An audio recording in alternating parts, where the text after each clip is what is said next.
Thank you, Molly. Thank you, Bruce. Thank you, everybody. Happy to be here. That was great, Melissa. Where's Melissa? She's someplace in the room. And so don't worry, I won't be standing behind here at my 4'11", 4'11" self. I will move around a bit. If you find, yeah, thank you. If you find that I start talking without anything coming out, it's because I'm having a little bronchial issues, but hopefully sound will correspond to the movement of the lips. I'll do my best. So I want to talk today, where's my clicker? A little bit about decodables. I want to give a little background that I'm hoping will be synergistically connected to what Melissa talked about. Talk a little bit about sort of the theoretical contextual models for it. And definitely, I want to leave you with the idea that even within one publisher, but certainly in terms of the universe of decodables, that there is a large spectrum of what is decodable text, and what is decodability. So hopefully I'll do that in the next, I think, Molly, 45 minutes.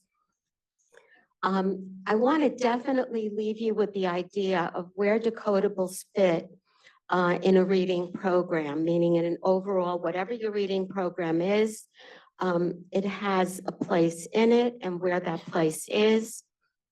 And I definitely want to talk about what's the point of it. That to me is really critical. Definitely a couple of fun. You got to have fun when you go to a workshop. So a little bit about the application, which hopefully will be motivating and meaningful to your kids. And here's the punchline, of course, for my segment, which is when you make the jump. And you will find that that part of the workshop is the least scientific, the least research-based, but it's still an area that we have to talk about. And if anybody's looking for a dissertation topic in the audience, well, there it is. So let me talk a little bit about contextual orientation. And I'm a very old-fashioned girl. I like to go all the way back. I like to look at seminal documents, seminal research, because you really find that everything else is built on that. It's newer. Of course, people want new research. Don't worry, there is. Certainly there's no shortage of newer research. But if you go way back, maybe not that far back, to the late Jean Shaw, professor emeritus and developer of the Harvard Reading Clinic, probably one of the best formats for reading, I guess I'll call it remediation. So she talked about the fact that if you are teaching reading, supporting reading, have anything to do with reading, whatever you're talking about, you really have to think of what your goals are. And she delineated 3 goals of a reading program or protocol, whatever you want to call it.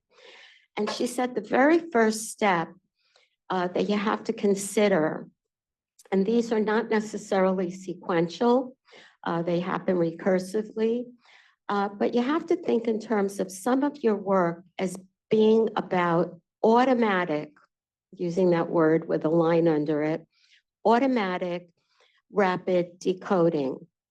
So we no longer really use that word rapid, but we certainly still talk about automatic. And I'll go into what these are. So when kids are learning to read, they're very focused on that automatic rapid part, because that's really what Melissa was talking about, what we talk about. Unfortunately, often when we talk about a limited view of the science of reading, we tend to focus on that part. And in defense of all the people, myself included, that do focus a lot on that part, automatic being phonemic awareness, phonics, fluency. We do that because for decades, I would say about 30 years, maybe more, we were not really allowed to say it out loud, right? So now we're shouting it because it was missing in most reading programs. So, of course, the danger being that we're acting as though the rest of reading doesn't have science. It does, and is not important. It is, right? So, but Jean Chall said, automatic rapid decoding. When you're teaching reading, ask yourself, am I working on that? Or am I building a lexicon of concepts? So nowadays we talk about knowledge building, building word knowledge, world knowledge, etc. That's, or vocabulary if you want to speak very plainly. So am I right now doing a read aloud and really focused on building a lexicon of concepts, right? So not just individual words, yes, it's that, but also all the conceptual and background knowledge that kids need so that when the automatic and rapid kicks in, or the automatic and fluent kicks in, that the kid will actually pass the reading test. Okay, I hate to be crude, but that's one of the goals of many schools, right? And then finally, when you think about it, the real goal of reading for everyone in this room, all of us as adult, hopefully proficient readers, is the ability to think while reading, because that's what readers do. So as I'm reading the New York Times this morning, I never risk leaving the house without reading at least a little bit, just to know what's out there for me. I'm reading and I'm thinking, I'm reacting, I'm asking questions, I'm wondering, I'm saying, oh, I better check on that later. That doesn't sound right, or it sounds very right. I'm thinking about it. And you do that even when you're reading a very trashy novel. Hopefully this summer you'll be wriggling your sands in the beach. You'll have a really, you've read the serious novels with your book group all winter. Now it's time for the trashy book. Even then, you are thinking while reading. And you don't have to read that trashy novel. You should read your book group book because they're counting on you. But the trashy novel, you don't like it, you put it aside. There are more in the pile at your bedside, right? So even just thinking, as you get to the bottom of the page, the big question that makes you want to turn that page and not reject that book, which might be like what? What could it be? That big serious question that you ask yourself, trashy novel, keep in mind. What comes next? Because, I mean, you know what you're looking for in that book, right? I don't have to tell you. I know what I am looking for in that book.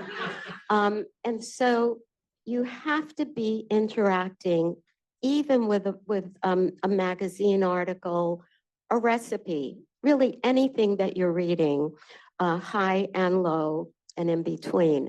So for Jean Chall, these are the questions that teachers have to ask themselves, anyone involved with reading, everyone in this room.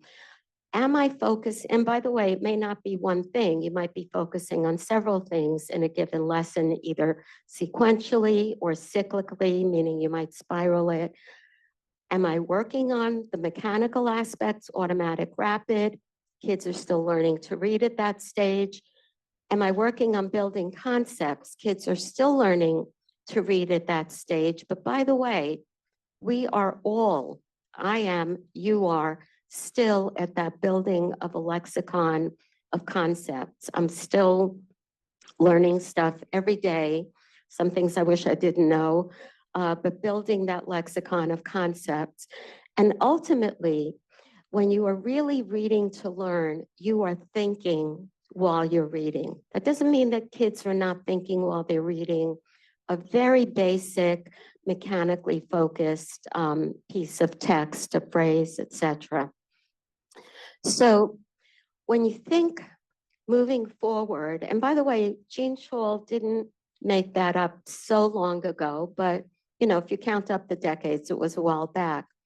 In the year 2000, A report was published. A panel had been convened with really pretty much all the major rock stars of reading to create a report to kind of answer the question, why are we messing up the task of reading instruction so badly? So please, all you experts, tell us what it is that we should do. And so what was created was the report of the National Reading Panel. And because I'm not really talking about that so much today, I just want to say that as these experts were in a room with, probably mountains of research in their heads and on paper in the room, they kind of said we should be thinking about reading, and they weren't approaching writing. Writing was approached in other reports. Happy to talk about those at another time. But they said, when you think about reading, think in terms of these 5 pillars, categories, whatever you guys like to call them.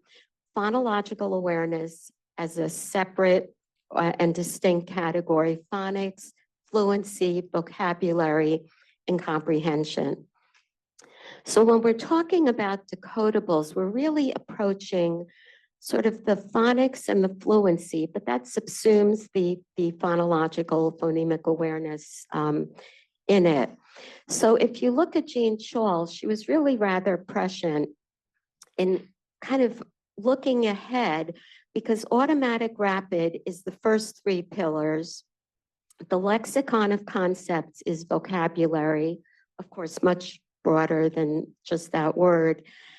And ultimately, comprehension is the ability to think while you read. It's not just about reading the words on the page, really interacting with those words and with those ideas. Is that working? Yeah. So just very quickly to define decodables, because they are everywhere today. It's a very popular genre, if I can call it that. And so here's something that you probably already know, and I've always tutored to keep me honest throughout my career. I continue to do it, not a lot, 2 nights a week. And I have explained the difference between decodables and authentic text, which for kids I call real books. They're all books, but I have to tell you that even 6-year-olds get it in about 30 seconds. They know it just by looking at it, but I do attach some definitions to it, and they could probably tell it to me. So the main thing that you have to keep in mind is a decodable text is typically going to come not as a single book, it's going to come as a series. And the series is going to align to some sequence of phonics rollout, meaning a scope and sequence of phonics. So it could be that in one program or in one series of decodables that you are going to have every CVC word pattern rather addressed. So for example, short A books. And the minute you look at the title, like, that's a short A book, the short E, etc. Then you might have CVC E books, meaning the magic E, the silent E, whatever E you want to call it. And then vowel teams. So typically that's the pattern. Some programs will tell you that they are focusing on consonants, but that always makes me giggle a little bit because you can't really have words attached to consonants without the vowels. So to me, maybe teach the consonants first, go right into those CVC patterns. Other programs, including some that you'll see in the back, rely on you to teach all of the short vowels first, and then you have a set of decodables that are not focused on one short vowel at a time. They now have the luxury, which means more words, that's what you want, more words that are mixed CVC because you've already taught them.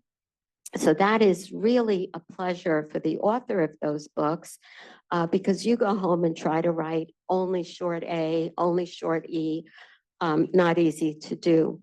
But whichever way they do it, it's all good. And you should probably have in your arsenal, if you're a teacher, if you're an administrator, your teachers should have in their arsenal both, because you often, especially for young kids, will need to focus on one at a time. So they definitely have specific phonics patterns in whatever way I just described. Here's the critical part. The decodable is really for practice. So it's not going to teach the kids unless you're into, God forbid, a constructivist method of phonics instruction, meaning don't do that. Please, I'm begging you. Direct instruction all the way, if you want to do it from an evidence-based perspective. So what you are reading, meaning what the child is reading and you're presenting, you've already taught it.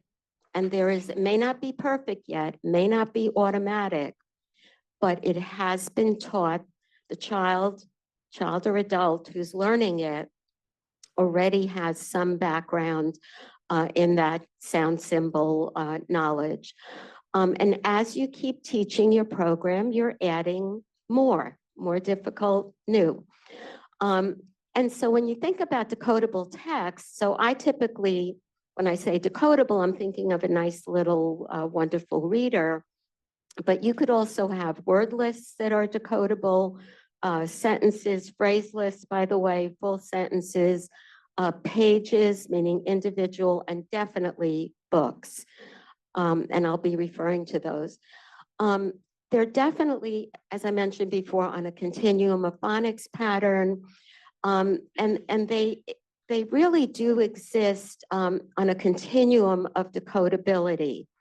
So what that really means is that you will see many programs, and nowadays, especially because the genre has kind of exploded, so everybody's in on decodables, which to me is a good thing. Competition is fabulous.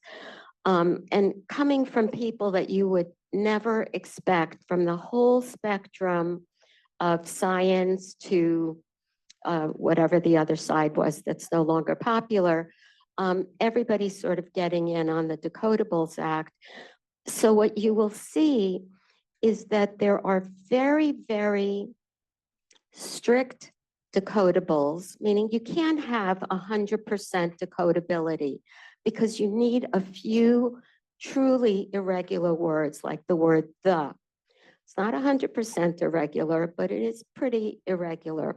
Was, is, etc. You need some of those words to create some, I don't know, fun, some, substance to the sentence. So you're going to see some very, very purist, and those are going to have very stilted language. So you have to choose, what you're willing to give up if you want it to be very strictly decodable, as opposed to what I call hybrid models, which are kind of half and half.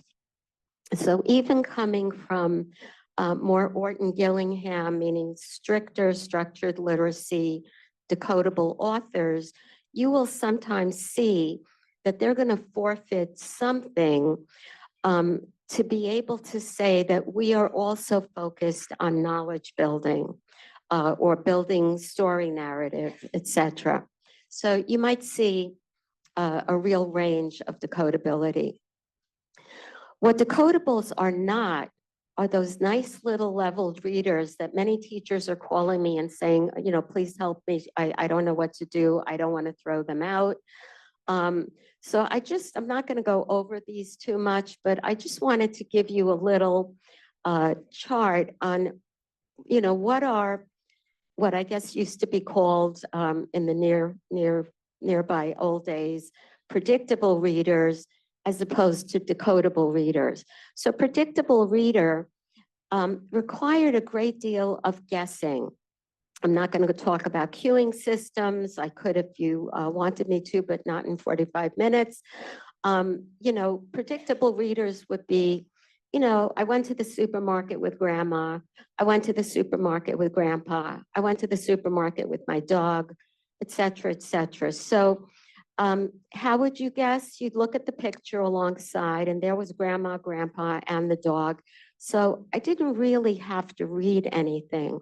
Whereas in decodables, there are often and typically illustrations, but they're not meant for the child. Now, some kids who have been very indoctrinated and predictable readers, you will definitely see their eyeballs go straight to the picture when they get stuck. That's a bad habit, and bad habits are, or any habits, very hard to break. But you will see that kids who have gone to, if you're dealing with an intervention, 3rd, 4th, or 10th grader, they are still going to go to the picture because that's what they were told to do. But decodables, in decodables, the picture is there for your enjoyment and entertainment. It's wonderful to have pictures. I'm sure, like me, you recall as a kid, all those wonderful books that have beautiful illustrations. I know I didn't use them really for reading the words. I used them because, wow, it was better than TV. So, decodable readers are not gonna, they're gonna rely on sounding it out. Predictable readers are gonna rely on memorization without real use of sounding out. Now, I do want to talk about alignment a bit, because most of the time, if for those of you who are teachers, you probably nowadays have a phonics program, whatever it is. Might be Foundations. If you're an interventionist, it might be Wilson or Really Great Reading. Could be anything. There's so many structured literacy programs, PAF, etc. And you will find that most programs come with a decodable. And those decodables that they come with, they are aligned. So in the teacher's guide, it tells you when to go into the decodable. But I would like you to introduce me to any child in your domain who's done with that decodable, that one decodable that goes with that one short A unit, who's just done, who does not need to read any other short A decodable. Because most kids, just like reading anything else, they really need a great deal of reinforcement. So one program is not going to do it. So years ago, when I was doing purchasing for what was then called resource room teachers, I made up a magic number. I said, all my resource room teachers need 8 sets of decodables for CVC. If they had given me more money in the district, I would have said 15. But they only gave me a certain amount of money. I figured out, all right, 8 will do it.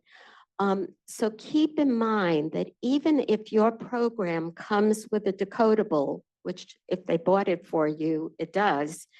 I don't know any that don't come with it, but you got to buy it.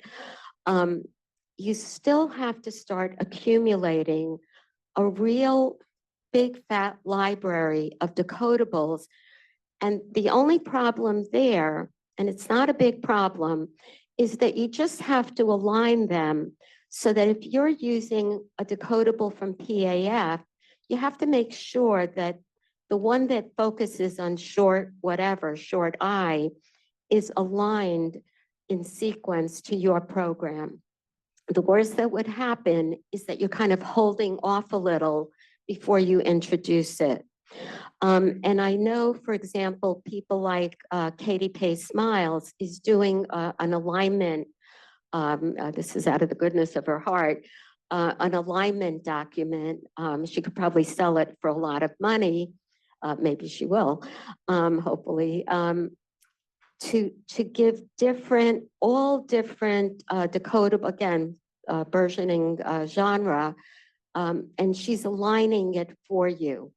So that's a good document to, hopefully it'll come out soon, and hopefully it'll be free to everybody. So when you talk about decodables, I mentioned before, there's a real continuum. So how decodable do decodables have to be? Well, no science, no science, but just people who are very involved with science will tell you it's got to be 64 to about 90%, give or take. That's a really big range.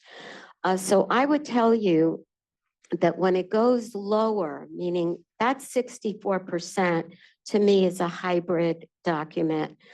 It's going to have, just by nature of 64%, it's going to have a lot of words that are not decodable, meaning that you have not yet taught. You're still going to teach those words, and Melissa referred to those as trick words. Different programs have different words for them. Because if you look at those words, they are still partially decodable. And some of them, eventually you're going to get to. So those are irregular words that are temporary. They're called temporarily irregular words. Some of those really tricky words, they're permanently irregular, but that's okay because parts of the words, maybe the first sound, maybe the first blend, maybe the last blend or the last sound are decodable. So think about that as you are looking at what you are using.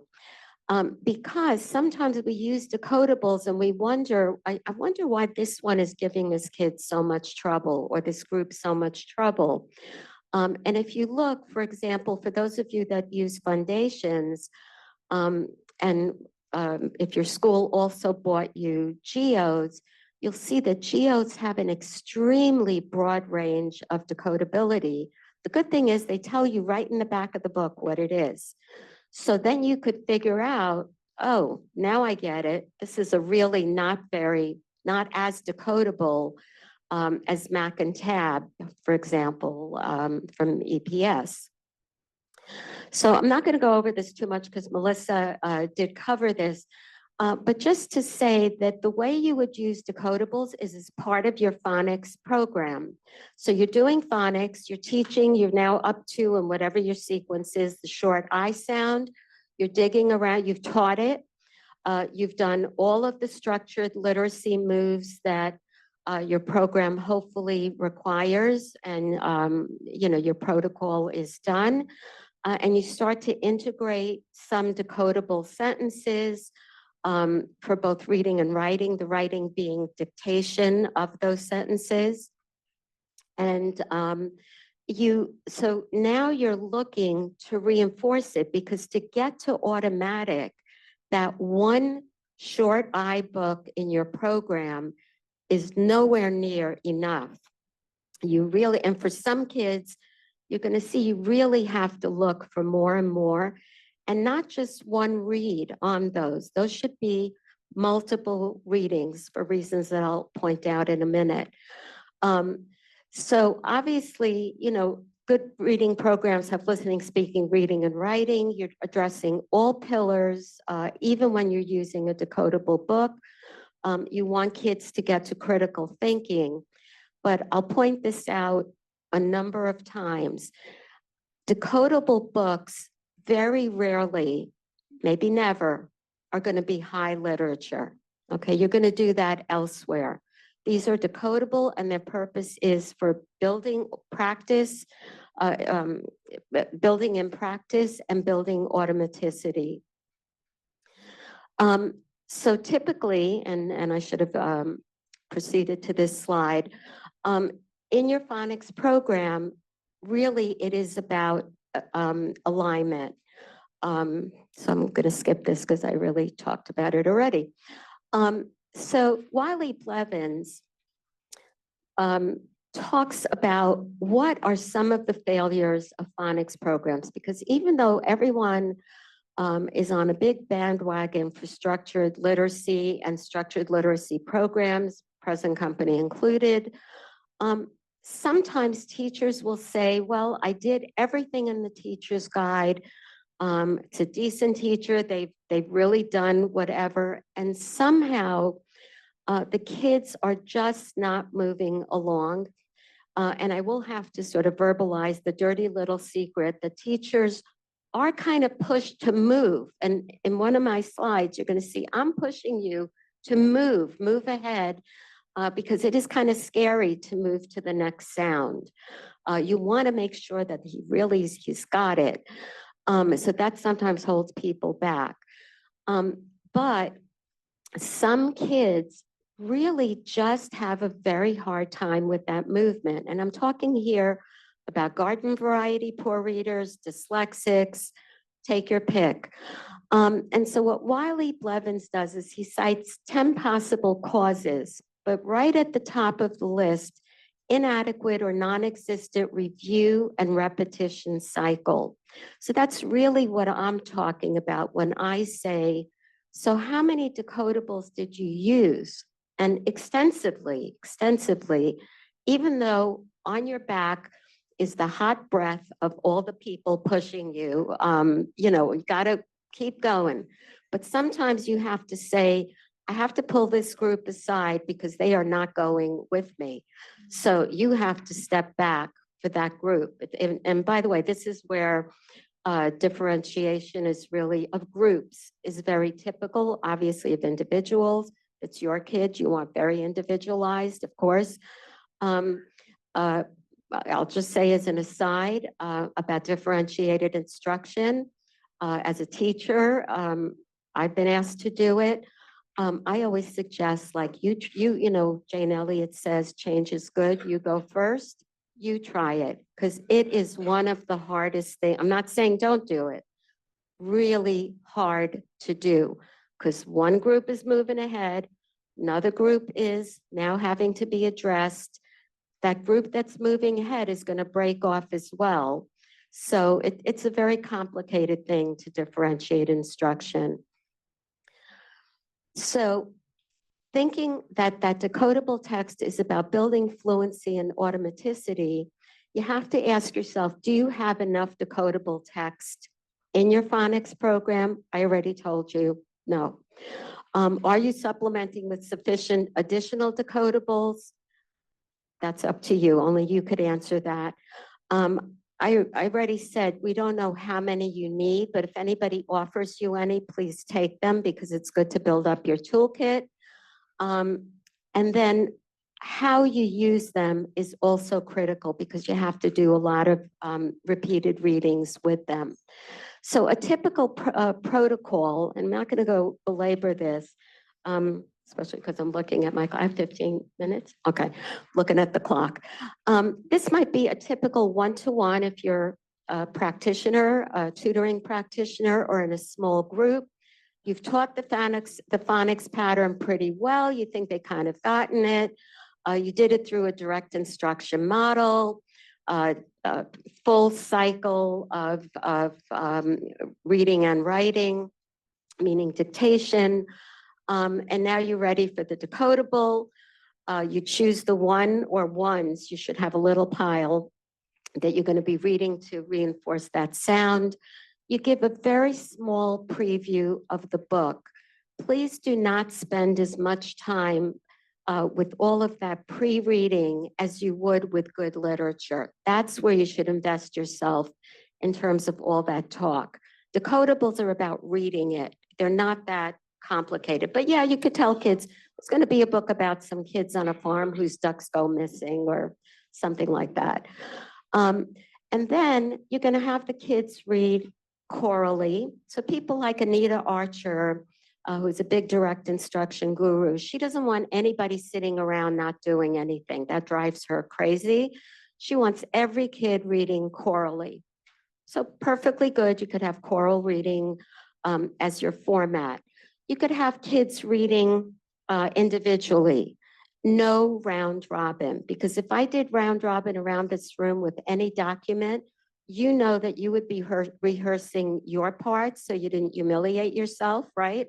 When I called on you. So really, you have to kind of go around the room not sporadically, but in a non-predictable way. Remember that oral reading does not have humiliation as its goal. So do not call on anybody that's going to be ashamed to read out loud. What I've always done certainly with my tutoring kids, is I tell the teacher, tell me, or the parent, the part that Johnny is going to have to read out loud tomorrow. And we will rehearse it over and over so that when he reads it, he is going to be very proud of what he could read. So not that hard for you to do, just on your book, put a sticker on where Johnny, Mary, and Joe are going to be reading, and tell the parent, or let the child, if the home is not able to support that, the child can practice with you or a peer more likely, but no round robin reading. The thing about direct instruction, and this is the part that I think is hard for teachers, especially teachers coming out of a more constructivist format, is that direct instruction requires immediate corrective feedback. That's true for dictation, which is very hard when you're dictating to a whole class to see, who's making the mistake. Sometimes you can't do it, but in an ideal world, immediate corrective feedback.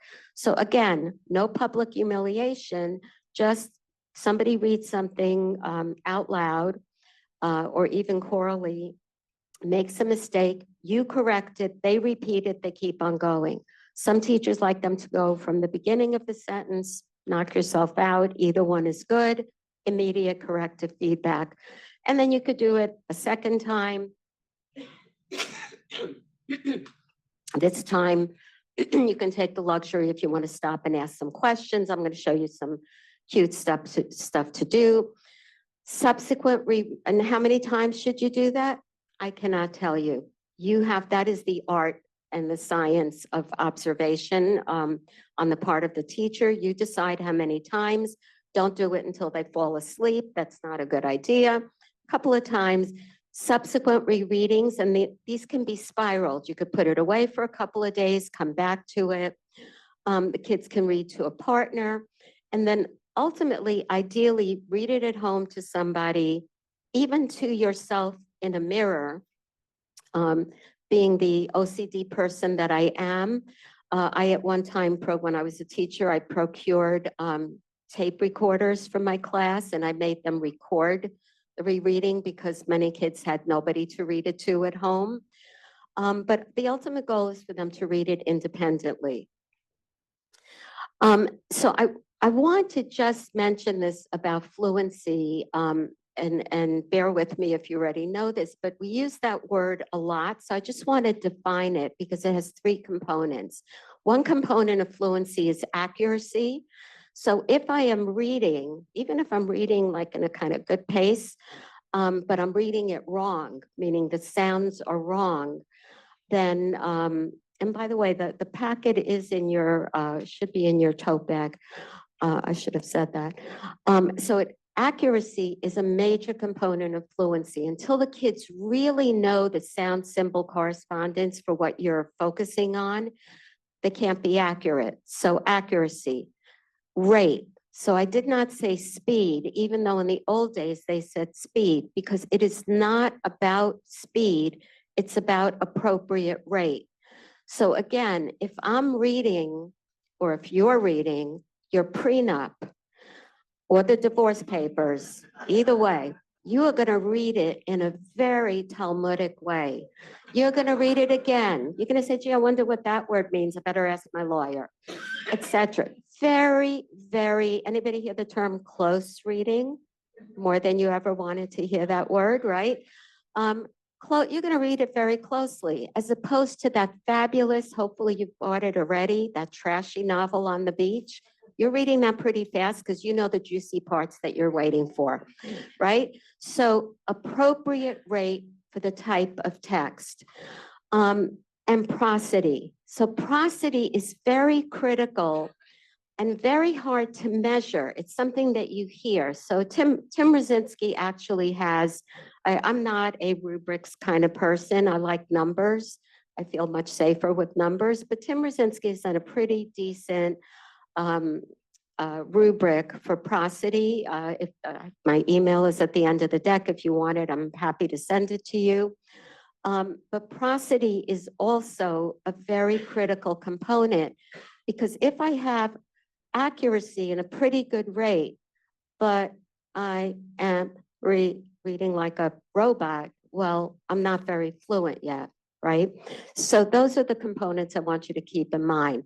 So to teach those, there are many methods, but basically they all come down to S.J. Samuels back in the 1850s, not really, more like 60s, 70s, who wrote about and researched various methods of repeated readings. And really in those days, they didn't even really think about fluency so much. I think they were really much more focused on the immeasurable prosody. And so nowadays, there are many ways that you interpret that in your methodology in the classroom through various methods of repeated readings.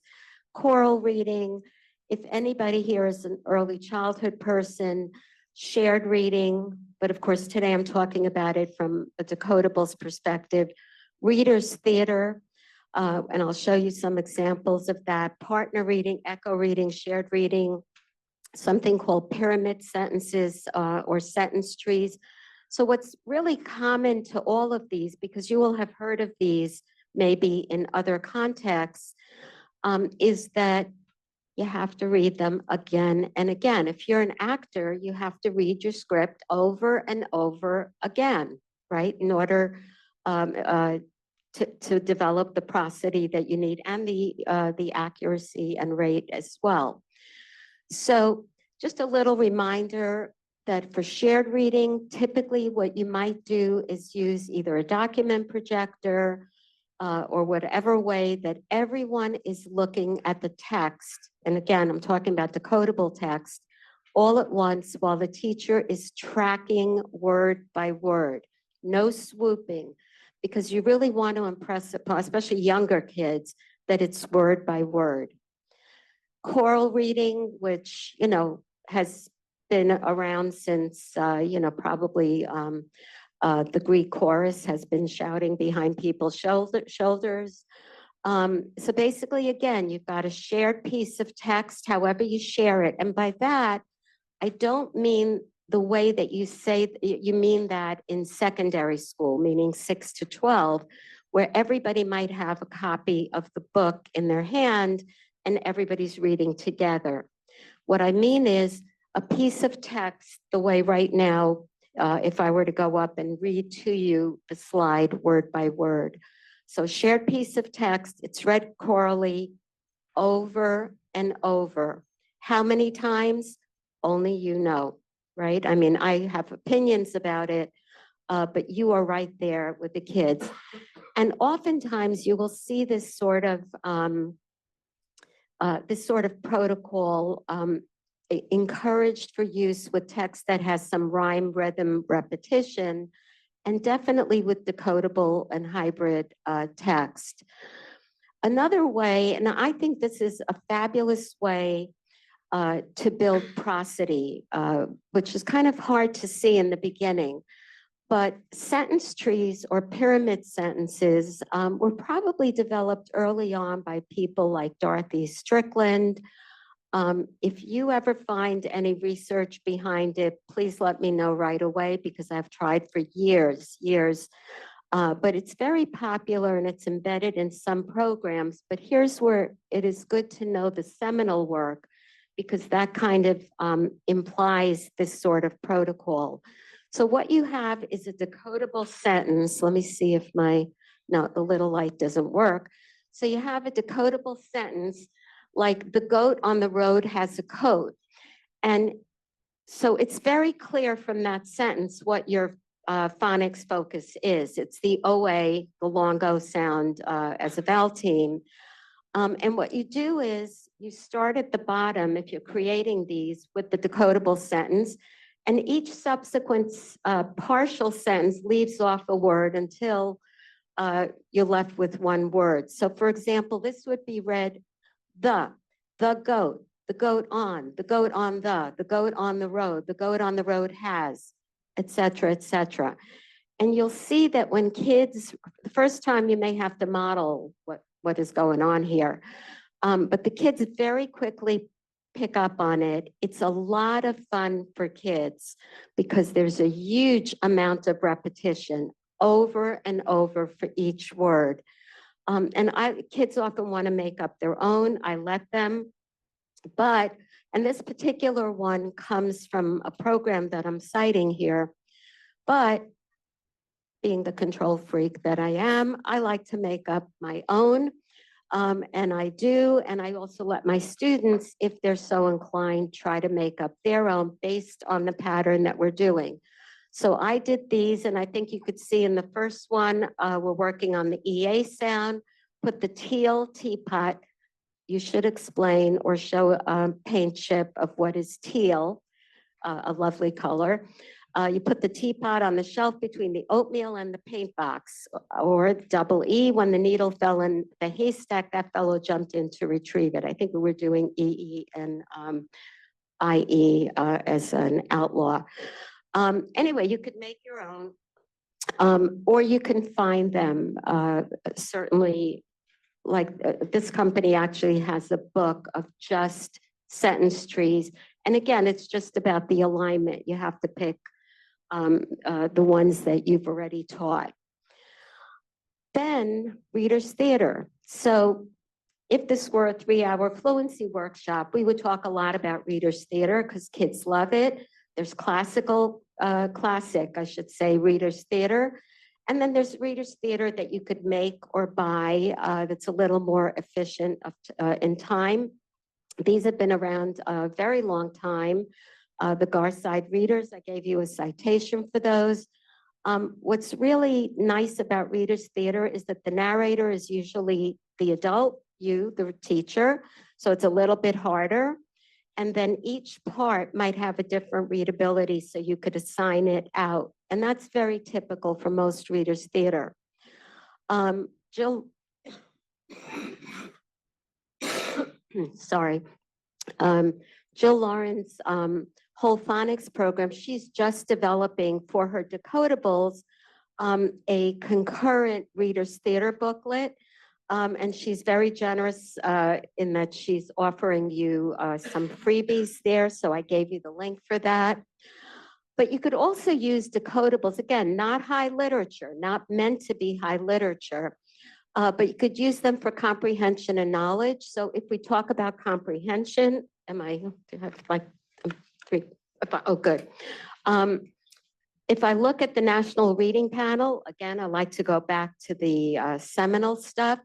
There are 8 components of comprehension that are delineated, and I'm very into question generating because teacher questions are absolutely critical, but it's very important for the reader to be the one to ask questions.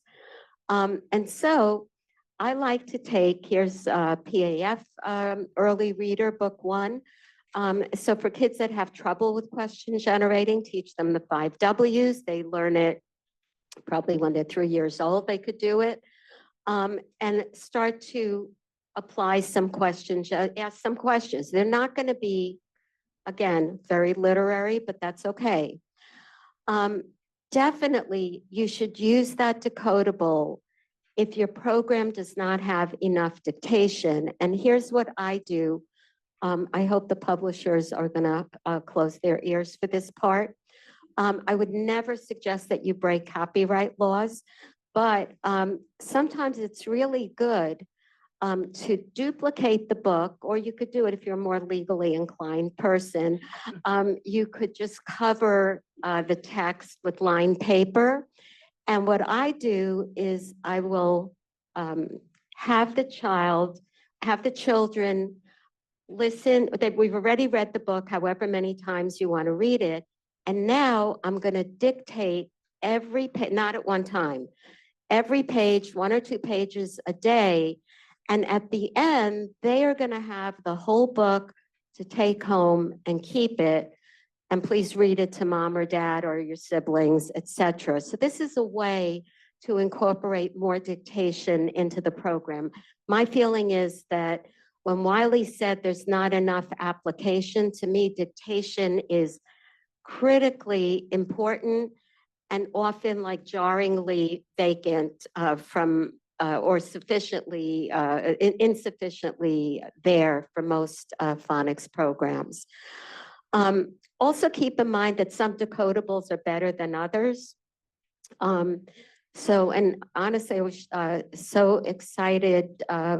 This is not a plug, but phonics books really at the top of my list and has made many lists, including the Reading League's list of, and they have many series. So I see that Penguin has bought them out, and so they're in the back. You could see them, but yeah, those have really good plot, because plot is what is, first of all, it's what you live for, right? Including 6 to 12-year-olds and, 100-year-old people. So you have to really evaluate decodables for many things, but mostly for natural language. And because I do collect antique decodables from like late 1800s, but even new ones, you really have to look at them from a diversity and equity perspective, because some of them are pretty outrageous. So please be critical when you look at them, because again, some of them, like there's an old series from when I was a new teacher in the 1800s, and it has a page, I still save it. The hog is on the lamb, and you see that poor little pig running away from, whoever's going to kill him, and he's on the lamb. Good for him, but who knows what that means, right? Anyway, so you can consider that versus something like this, etc. I did think I had some of these series have like a quest, so talk about plot, a boy who has to go through all of these quests in order to save his grandfather who's very ill. So here's the punchline. When do you stop using decodables and move to authentic text?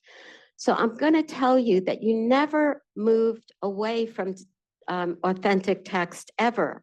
You've been reading, hopefully, authentic text to your own kids from prenatal to kindergarten, right?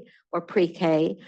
As a teacher, you have a very robust read aloud program all along. So they've really had authentic text, good narrative structure, lay down all the wiring for good sentence structure, for plot, etc. So even people, and in the references, I have a wonderful little video by Louisa Moats, who was asked the same question. When do you move from decodables to authentic text? And she's basically sitting there and she kind of shrugs her shoulders and she says, when they're ready. So I'm going to kind of say, I won't shrug my shoulders, but I'll say the same thing, that really it's about introducing all along in the decodables those temporarily and permanently irregular words, looking at them in terms of what part of those words is decodable and Melissa alluded to, not alluded, she spoke about this, what part you have to teach, meaning that they have to memorize, but memorize means somebody's got to teach it. And definitely you have to keep moving. So slowly you're going to have to take the risk and try it. Doesn't work, that's okay, because you're still giving them the authentic text in other formats, specifically in read aloud, books on tape, the many different ways that can be done. So you want to make sure that the kids do understand that the decodable is a certain kind of book. Again, they're not going to have trouble for it. No mathematics at all. I wish I could hand you something. And again, what Melissa said bears repeating. You want to make sure you've done the CVC words, the magic E. I would say also the vowel teams, just to make it easier once they go into that. And then know that really you still have to apply these protocols such as repeated readings, even in authentic text. So once you've done some of those higher level decodables, that's the time to start experimenting and introducing. But in the meantime, again, you want to get fabulous literature. I think that's the one thing that I feel in the whole science of reading argument I really miss and I have to seek out is talk about books, you know, and wonderful books and great stories and news stories, etc., and making sure that kids understand, you know, the universe of choices open to them, and especially to build prosody. I'm getting the hook. So I just want to say, so sorry. Two slides of resources. If you want some publishers of decodables, there they are. I don't know what happened there. That was not in my thing. And a little bit about decodables research, my email. Thank you so much.